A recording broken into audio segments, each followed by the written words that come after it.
Good morning, YouTubers.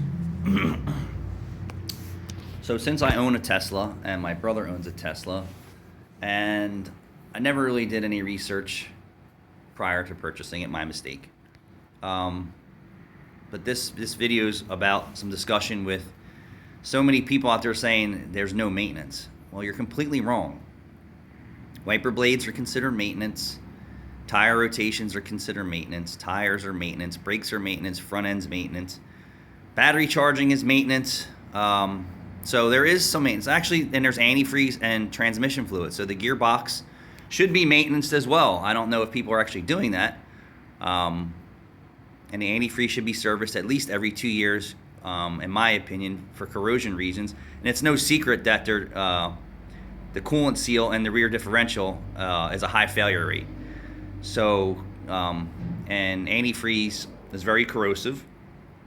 And I'm not sure what the long-term effects are of the cooling system in there. I mean, we see aluminum decaying constantly, so we're not really sure there. But so just to clear it up, there is maintenance required. Brake fluid needs to be flushed, so that's maintenance too. And that's all similarities to a gasoline-powered, diesel-powered vehicle, or crossovers or hybrids or whatever. So there is maintenance, and it is far less cost because, in my opinion, most people don't maintain their car 100% properly. This is just my opinion. They neglect brake fluid flushes, tire rotations, and note this: popular YouTuber, $50 to have your Tesla tires rotated. So you can go to any shop and pay to have your tires rotated on your Tesla. You can go to any shop and have a wheel alignment done. You can go and have a tire plug done. You can go have a tire done. You can have brakes done, front end, wiper blades, all this stuff. So you don't need to go back to Tesla and get robbed for those types of services. And also, one YouTuber said within 100,000 miles, it was like $2,400 in front end repairs. That's insane. And then I think at 130,000 was another $1,500 in front end work with some warranty repairs. So the front ends need repairs too. And that's weird because the front ends of those vehicles are actually kind of lighter than most vehicles that are designed, and it's weird that the front end took on such a beating.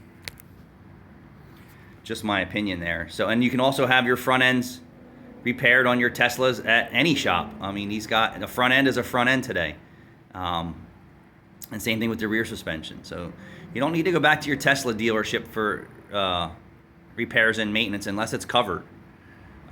Motors, obviously you probably want to go back to Tesla unless your service tech is door handles, window motors, switches, things of that. All can be done at a general repair shop. People with skill, I mean, not talking about shops that don't have any skill.